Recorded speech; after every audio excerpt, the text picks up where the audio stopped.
Good morning, everyone. Hello, hello. Welcome to the second day of our talks. Really happy you made it all on time.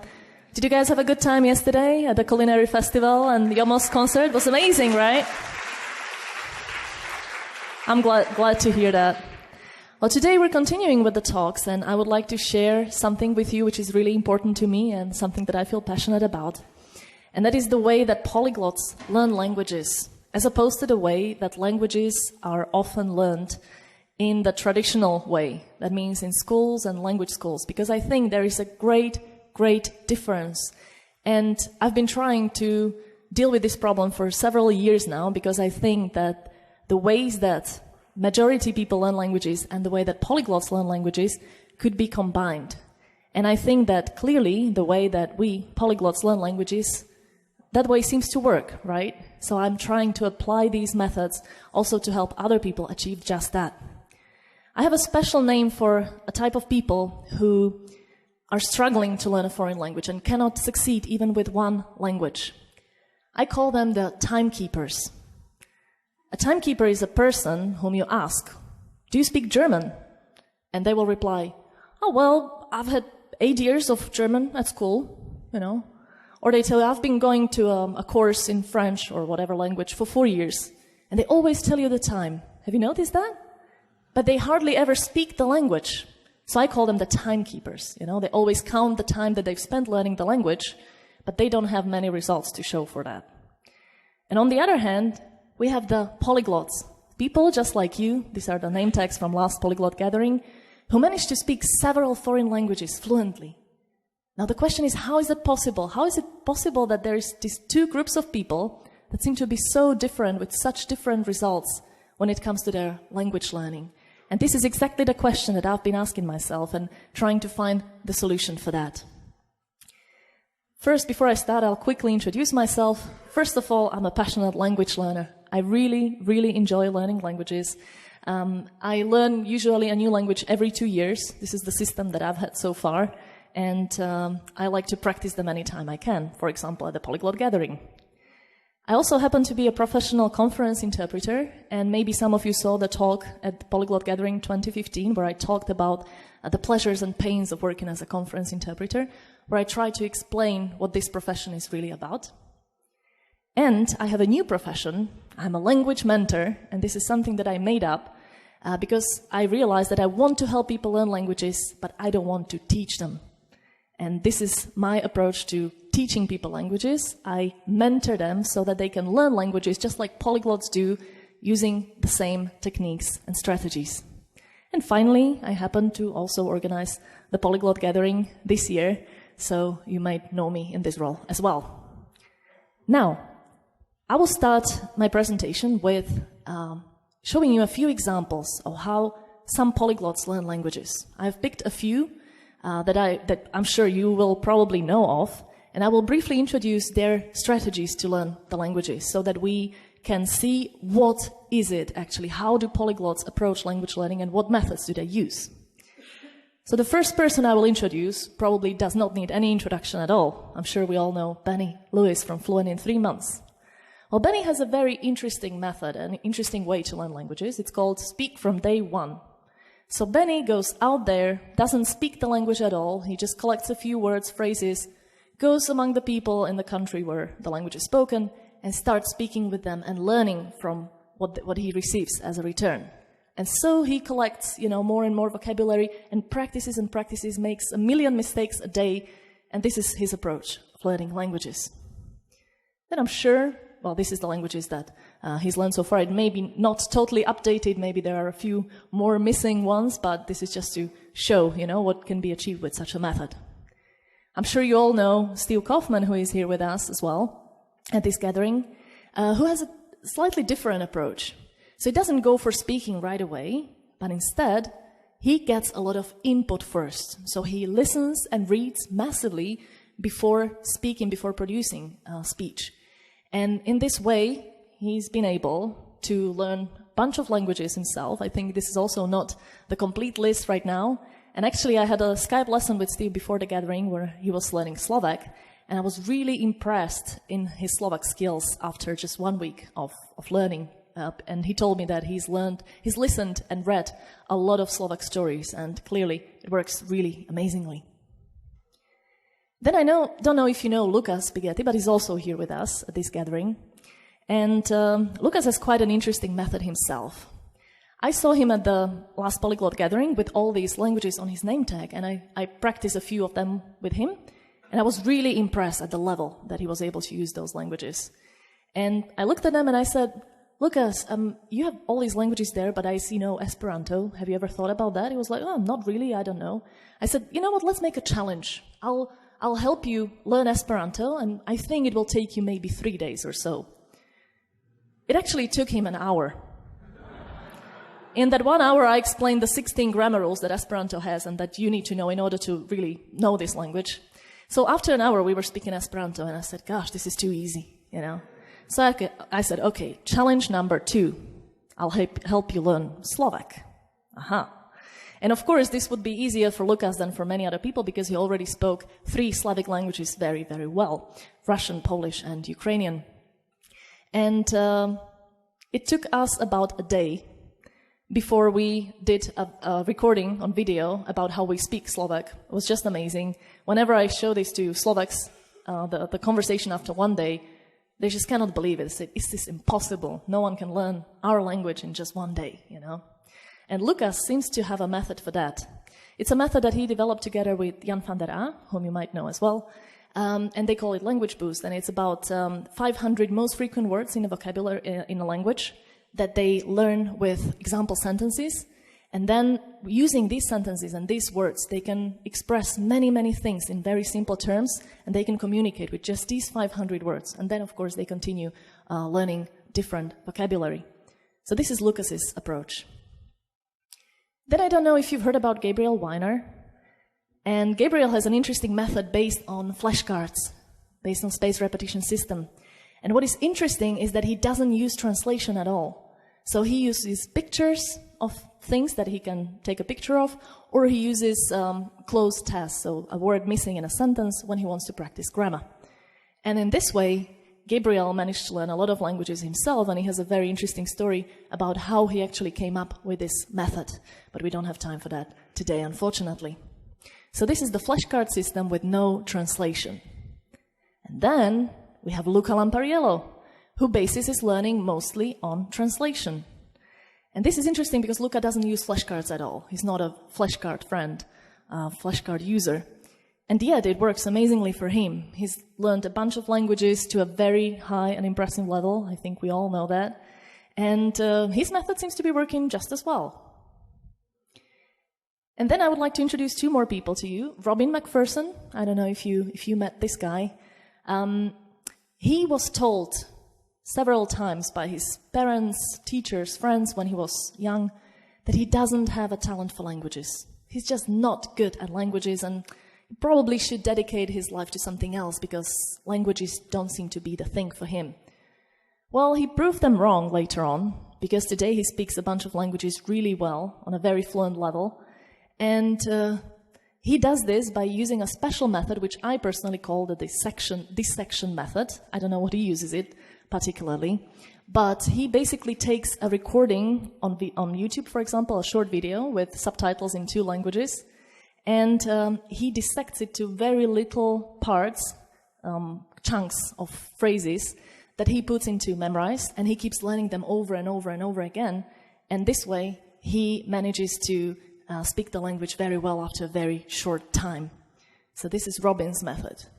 And finally, I'd like to introduce David James, who I'm sure many of you know, Uncle Davy, who's not here with us at this gathering, unfortunately, but you know him probably from the previous ones. And David's method is called the gold list method. Have you heard about that? If you haven't, check it out because it's really cool. I love it, and I've been using it for several years, and it works amazingly. You basically just write lists of vocabulary, and you rewrite them every 2 weeks or more in order to distill the vocabulary that you have in your long-term memory and keep rewriting the vocabulary that you still don't. And this is really a fascinating process which works because every time you rewrite a list, you find out that your brain has remembered 30% of the vocabulary and you have it in the long-term memory. It's just an incredible method. Very simple, very easy to use, and very effective. Now we could continue. Well, this is David's languages that he's learned. And we could continue, of course, with many, many other polyglots. Many of them are here with us today. I took just a few random pictures from the last gatherings. And I could have a presentation about every single one of you and describe the methods that you use, and it would be very different, right? Because everybody has their own system to learning languages, and all these systems seem to work clearly because all of you have several flags on the name tags, the languages that we can speak. So what I'm trying to say with this is that every polyglot has their own way. And the question is, what do these polyglots have in common, right? And I'm going to discuss this in the second part. But firstly, I'll just briefly explain my own method. I'm sorry, the discussion will be right after the talk, okay? We'll discuss afterwards. So just to briefly explain my method, I start with the bidirectional translation method, or the back translation method, as I call it.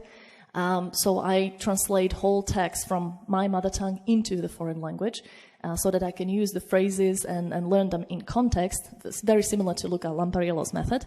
And afterwards, I have 4 pillars of learning a language, and I always keep these 4 pillars, and it's helped me to learn all the languages that I speak today. First of all, I make sure that my language learning is fun. If it's not fun, if it's not enjoyable, it's not a method for me. So that's why I work with materials that I pick myself. I like them. I'm interested in reading the text and listening to the recordings, etc. And I do it in a way which is fun for me. So, for example, the gold list method is fun for me. Flashcards, me personally, not so much, so I prefer that method. Secondly, I do a lot of that. So I do a lot of learning. For example, when I watch something, I make sure I go for a TV series because it has a lot of episodes. And in this way, I get to see an episode every single day. And this gives me massive input that I can use in order to improve my listening comprehension. This way, I have seen all of the episodes of Sex and the City, Desperate Housewives, Friends, Lost, you name it, in several languages. And this is what I do in order to really understand the languages well. Thirdly, I decide to work with the language frequently in small chunks. So I learn, for example, half an hour or maybe an hour every day, but rarely more, because I think it's really more effective to learn in small parts, but frequently, really every day for some periods of time. And finally, I have a system in the language learning, which means that I always pick priorities that I have for a certain period of time, let's say 2 or 3 months, and I work on them a lot. I concentrate on them. So I never develop all the 4 skills at the same time, writing, reading, listening, and speaking. I always concentrate on what is the most important one for me at that period, and I work on that.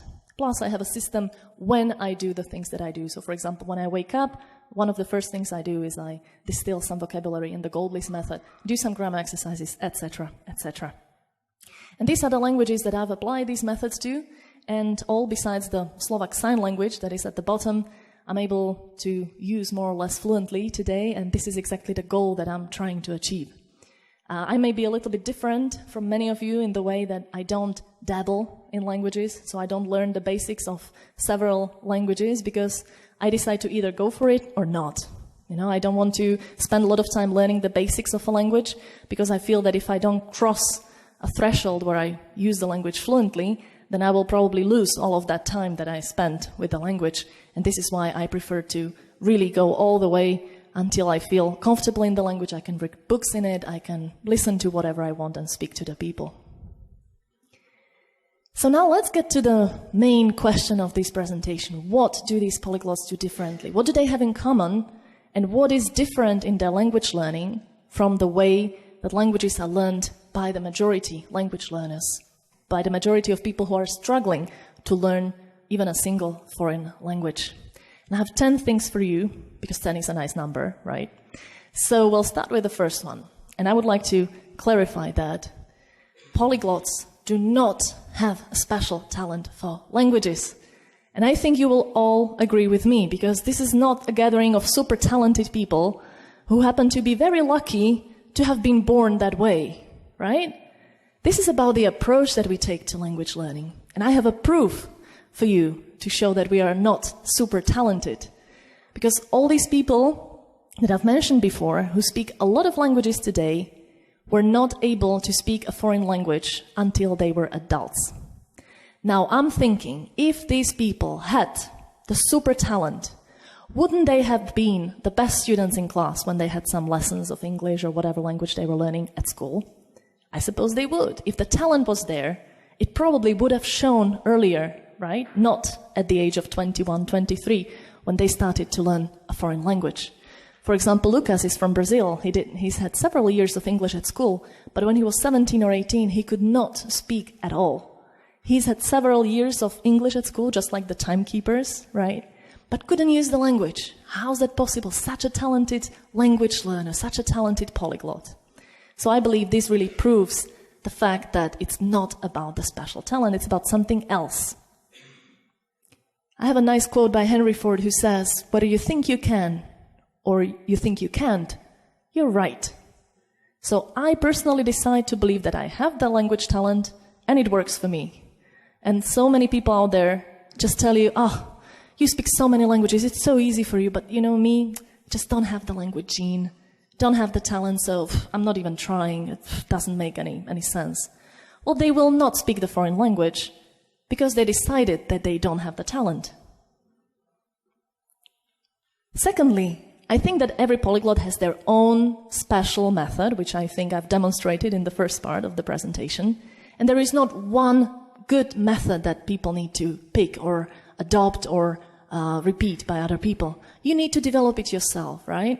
And that's what I said about all of you. Every one of you has learned the languages in a different way. And probably, hope you agree with me, we even learn each language in a different way, right? So we sometimes go for more listening, sometimes go for more speaking, sometimes reading, etc. Thirdly, polyglots learn languages mostly by themselves. And I believe this may be the key difference in the way that polyglots are learned out there in schools and language schools, and the way that polyglots learn languages. And this is because the majority of people learning a language, when they want to learn a language, what do? They find a language school or a teacher, they pay them, and expect to be spoon-fed, right? Because they pay the teacher so that the teacher teaches them. And the only thing they are willing to do is to come to the lesson and wait to be taught. And I believe this is the whole thing, this is the whole problem with unsuccessful language learners, because if they did not approach language learning like that, if they were willing to actually give it the effort and the energy that all of us are giving it, then they would have very different results. Luca Lampariello put it very nicely when he said that languages cannot be taught, they can only be learned. And I totally agree with that, because it's just the way it is. And all of us have not been simply taught the languages by very skilled teachers, but we have learned them ourselves. We may have teachers, we may go to courses, we may go to conversation classes, etc. There's nothing bad with that, but it shouldn't be the main thing, the main time we spend with the language, right? Fourthly, polyglots create their own language material. I think we all agree to that. We don't have all just one book that we follow when we learn Spanish. We don't have just one book when we learn Portuguese.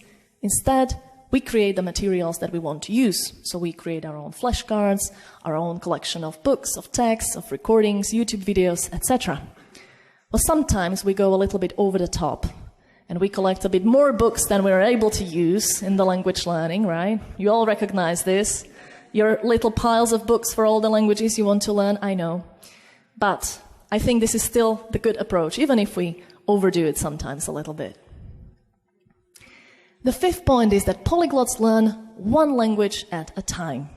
Now, some of you may disagree with me, and I will be happy to discuss it in the discussion, but my personal opinion is that this is the best way how it works. A question for you. How can you learn to speak 10 languages in 2 simple steps? And I know many of you know the answers because it was mentioned at the first polyglot conference in Budapest by Anthony Lauder, who said, Step 1, you speak 9 languages. Step 2, you add 1. Simple, right? Now, the logical question, what happens when you want to learn to speak 7 languages? You speak 6 and you add 1. What happens when you want to speak 5 languages? You speak 4 and you add 1. And if you want to speak 2 languages, you speak 1, add 1. Makes sense, right? So this is my reply to people asking me, how can I learn 2, 3, 5 languages at the same time? I tell them, don't.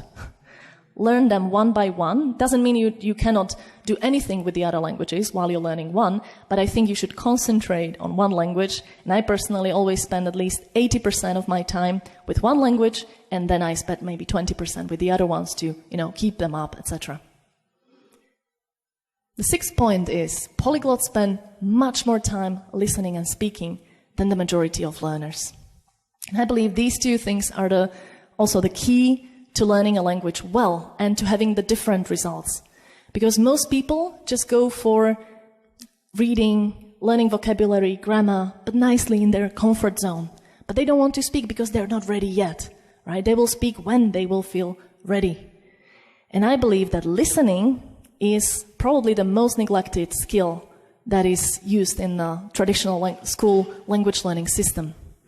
I don't know about you, but when I was learning English here in Slovakia, we would have a teacher come with a tape recorder once a week and play one recording of English.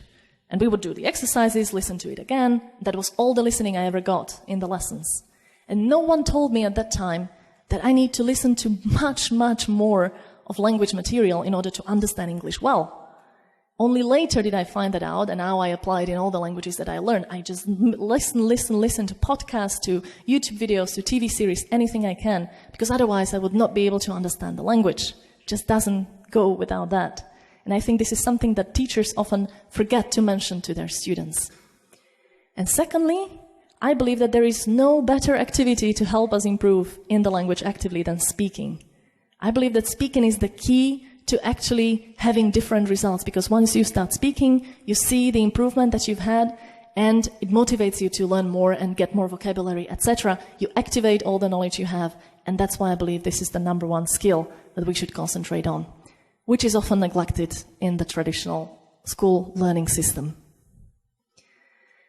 There is a moment in the language learning which I totally adore, and that's the moment when I feel free in the language. You know what I'm talking about? When you suddenly understand the language, it doesn't cost you that much energy, and it kind of feels your own. I had it last with Russian. This is the language that I'm learning right now. When I went to Russia after 1 year of learning, and I heard people speaking Russian in the street, and I was like, oh, there's Slovaks out there. And after a few seconds, like, wait, this is Russian. I just happened to understand it so well, it feels like Slovak. Or it feels like Polish, which was my other language, which I had at a good level. So I really, really love this moment, and it feels like it's totally worth spending 1 or 2 years learning the language in order to achieve this level and just feel okay and free in the language. Point number 7 is polyglots are not afraid to make mistakes. Now, how does an average language learner feel when they're supposed to say a sentence in a foreign language and they might make a mistake? Something like that? I think everybody knows that feeling, right? Oh my God, I'm going to say a sentence in the foreign language. What if I make a mistake? Ooh, tragedy. And I think polyglots approach it differently. They go out there and they make many, many, many mistakes because that's the only way to learn, right? And I feel that we're just at ease speaking the language and using it with many mistakes. Actually, this is something that one of my students told me, because some of you have been learning Slovak before coming to the gathering, and one of them is Miškot, and he had a lesson with one of my students when they were practicing Slovak, and the student said after this lesson, "Wow, this was amazing. I just saw how Mikhail was just so relaxed about the speaking the language. He was not worried about making a mistake, just took it easy, enjoyed the process, and he was at ease." And he said, it was so inspirational for me to see that because I'm always so stressed when I speak English. And I saw that it can be fun and okay and relaxed. And I think this is what we all have in common, don't we? When I had the lesson of Slovak with Steve Kaufman or with Richard Simkot, who have both been learning some Slovak, I saw how okay they were with making mistakes. They don't worry about that. And that's exactly what it takes in order to improve in your speaking skills. Point number 8 is that polyglots have mastered the art of simplification. I think this is the key to speaking at the beginning when you don't really have the vocabulary, you don't have so many words. Now, I have an example to illustrate how I simplify things. When I was learning Spanish, I was just at the beginning, maybe A1, A2 probably. And I was out with some friends, Spanish-speaking friends, Erasmus students here in Bratislava, and we were doing some shopping, etc. And afterwards, they said they were hungry. So they asked me, is there any restaurants out there? And I was trying to explain to them in Spanish, my very, very limited Spanish, that yeah, there is a shopping center nearby and there is a food court that we can all go to and we can pick several types of restaurants, several types of cuisines, and have a good meal. But with my very limited Spanish, all I said was, en esa casa hay mucha comida. There's a lot of food in that house. And it worked, I didn't have to say much more. They all laughed, of course. We all laughed together. But I was not worried about making that mistake, and they got the answer they wanted. So that's the art of simplification, isn't it? And if we apply this to any speaking lesson, then we can really improve quickly. This is what Lucas does with his 500 words, the most frequent words in the vocabulary. He just simplifies all ideas that he wants to express. So if you get good at this skill, you're good to speak any language, even from day one.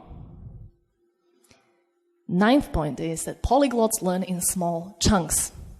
And I would like to debust the myth that polyglots spend ages learning languages and they don't do anything else all day long. Well, there are days like that when we are really eager about the language, right? But usually not. I don't know about you, but I have a life, actually. I don't spend hours learning a language a day. That would be boring. So I spend maybe an hour and a half tops. But I do it every day. I do it regularly, do it in small chunks, and that way I know that the progress will come, and it does, and it feels very good. We all know that learning a language is a marathon, not a sprint. So if we try to rush it, it won't work. But if you enjoy the process step by step, much better, much more effective. And finally, the final point that I want to make is that polyglots really enjoy learning languages. And now I know that many people will think, okay, well, that's the thing. Language learning is not my hobby. That means that I will not be a polyglot. I will not speak any foreign language well, because I just, I have other hobbies, but not language learning. But I think this is wrong. The question is not whether you happen to have language learning as a hobby, but the question is how can you make language learning a hobby if you need to learn the language? And I think there are so many ways, so many beautiful ways how to do this, because you can, for example, watch your favorite series, right? I always tell people, watch Friends with English subtitles or no subtitles at all in English. I tell these people in Slovakia who are mostly learning Slovak, and they always go like, well, actually, I could do that. I enjoy Friends, But they said, what if I don't understand? I said, don't worry about it. You will later on. Just give it the time. You need to give it a lot of input. It will improve, trust me. And then they come to me after a month or two and say, I understand so much of Friends already. This is cool. This is because they enjoy this process of watching series. You can also read many interesting articles, for example, about healthy lifestyle, if that's what interests you. I tell people, don't go for the text in the textbooks. Instead, find blogs about the topics that you care about.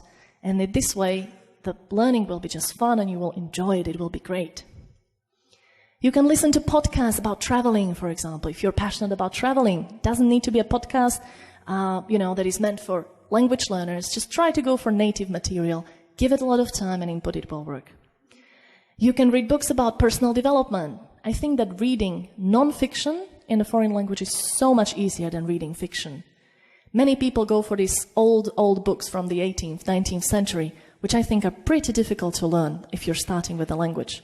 But go for Brian Tracy or something like that, personal development where someone is using the current language to express ideas, to tell them to you, to give you advice. It will work perfectly. Or, for example, you can learn grammar through an app. It doesn't need to be a book. I have a good example of a student of mine, Eric Hoffman, who is pretty well known as a marketing specialist in Slovakia, who had a huge problem learning English. He said he was learning it for 20 years as an eternal beginner. He couldn't cross the fluency level. He couldn't have a conversation with me. But afterwards, he said, I've improved my English more in half a year than in 20 years of being an internal beginner. How's that possible? Well, one of the keys for him was to learn grammar through an app. He said, I really need to improve my English grammar, but I don't like books. So I told him, okay, there's an app, Murphy's English Grammar News, the book, I think the best English grammar there is. It's an app now. You can download it and, do the exercises in the app, and you don't have to go through a book and check the key, etc. And this for him was a revolutionary thing. He was addicted to learning English for several months and really improved amazingly. I would like to quote Steve on this one, who said, "Success in language learning depends on you finding ways to enjoy the process." And I totally subscribe to that. So these are the 10 things that I believe are the key to learning languages successfully, learning them the way that polyglots do. And I believe that if anyone out there, whether they're talented or not, copy these strategies, they find their own way and just apply these techniques, they will definitely have to succeed. And Tony Robbins said, if you always do what you've always done, you'll always get what you've always got. Makes sense, right? And yet, the people out there still keep trying the same things all over again for many years. They've been learning English at language schools and just language schools, no learning at home, for many, many years. And they think that if they change the language school, it will work. But I think the system is just not set correctly. You need to change your approach to language learning, and that's when you can actually achieve a great, great change in the results that you have with the language learning. The question now is, so what do we do about this? There is a huge gap between the way polyglots learn languages and the way they're taught in schools and language schools. What do we do about that? So this is the question I've been dealing with for a long time. And my answer to this question is language mentoring. That is my approach to learning languages. And you may remember, some of you last year at the gathering, I had a talk about language mentoring, Don't Teach Me, Make Me Learn, where I explained to you that I had an experiment with 100 students at a Comenius University in Bratislava. And I told them, don't expect this university to teach you, go for it and learn yourselves. And a miracle happened, a revolution in the learning, seriously, because they started learning and their results were just amazing. I then continued, after the last gathering that we had in Berlin, I continued and started to teach this to people in Slovakia. I've done a lot of seminars. I'm trying to spread the message by giving talks all over Slovakia and telling people that polyglots are not the super talented people. You can all learn the languages yourselves. And it's really, really fascinating to see what a change this makes in many, many people's lives. And they write me often emails. Actually, I quote them. They say, "You've changed my life." Because now I've learned this language and I can use it to go work abroad, to communicate with so many people out there, etc., etc. And just last week, I received a really beautiful email from a guy that attended one of my talks in Žilina, a city in Slovakia, who said that I've been trying to learn English for such a long time and it just never worked. And then I went to your talk and I heard you say that I don't need a talent to do that. That he actually quoted the quote by Henry Ford, "Whether you think you can or you can't, you're right." And he said, this totally changed my life. Now I'm learning English 2 or 3 hours a day, and I started going to interviews in Bratislava looking for a job, and I just enjoy it. I speak, and before I was just stuttering, I was not sure of myself, and now suddenly it works, and it's amazing. So thank you for that, for sharing this polyglot message with us. So I would like to end this presentation with a quote, which all of you have received as a bookmark, so you have it as a little souvenir. "The best time to start learning a language was when you were a kid. The second best time is today." So I hope that this inspires you to keep on learning your languages, even though sometimes it's a lot of hard work, it's not always fun, but I hope it helps you keep motivated and inspired. If you have any questions, I would be very happy to answer them. Thank you.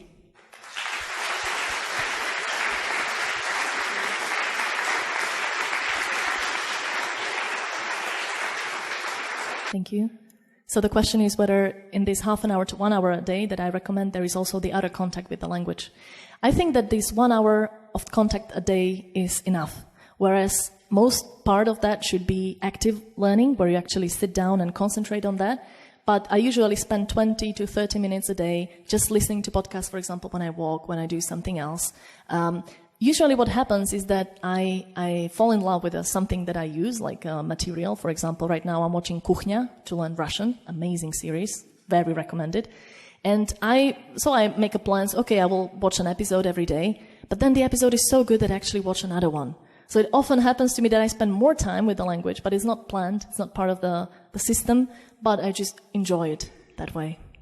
Thank you. Yes?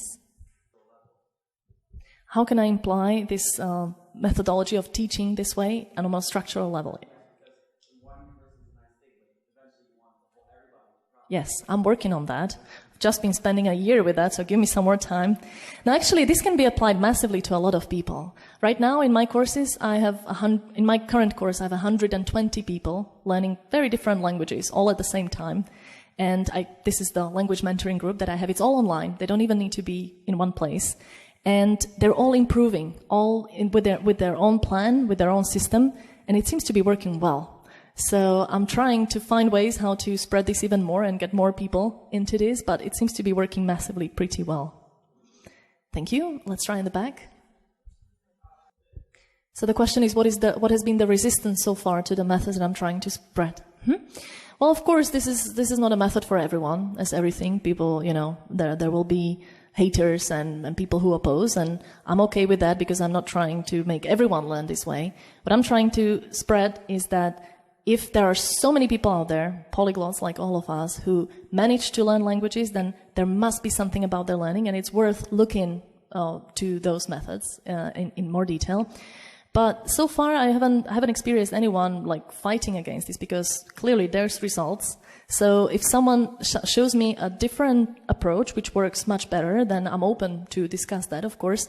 But I'm not saying that languages should be learned this way. All I'm saying is you should spend more time with the language, make it fun, make it frequent, and have a system in that. And I think no one really opposes this or says that, oh well, this doesn't work.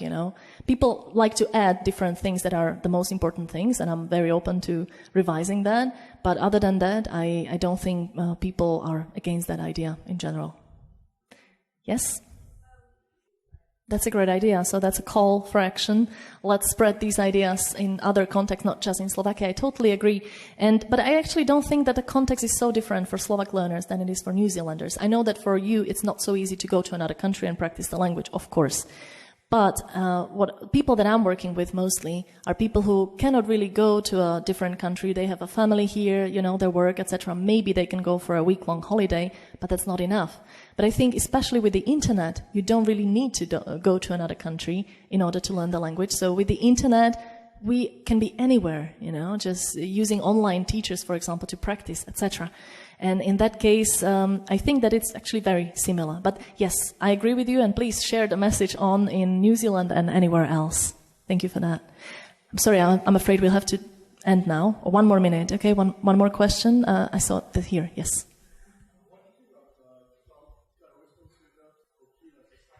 I'm sorry, which method?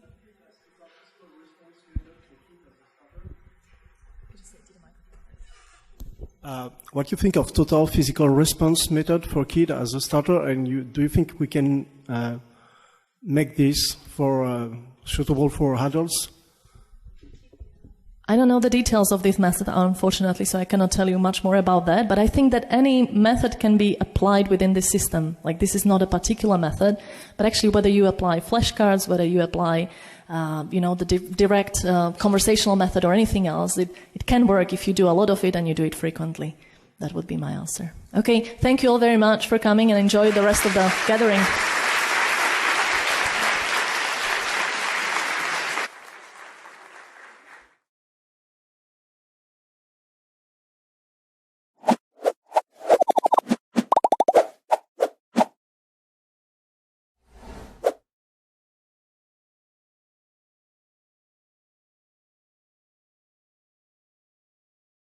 Good morning, everyone. Hello. Welcome to the second day of our talks. Really happy you made it all on time. Did you guys have a good time yesterday at the culinary festival and the Yomos concert? It was amazing, right? I'm glad to hear that. Well, today we're continuing with the talks, and I would like to share something with you which is really important to me and something that I feel passionate about. And that is the way that polyglots learn languages. as opposed to the way that languages are often learned in the traditional way. That means in schools and language schools, because I think there is a great difference. And I've been trying to deal with this problem for several years now, because I think that the ways that majority people learn languages and the way that polyglots learn languages could be combined. And I think that clearly the way that we polyglots learn languages, that way seems to work, right? So I'm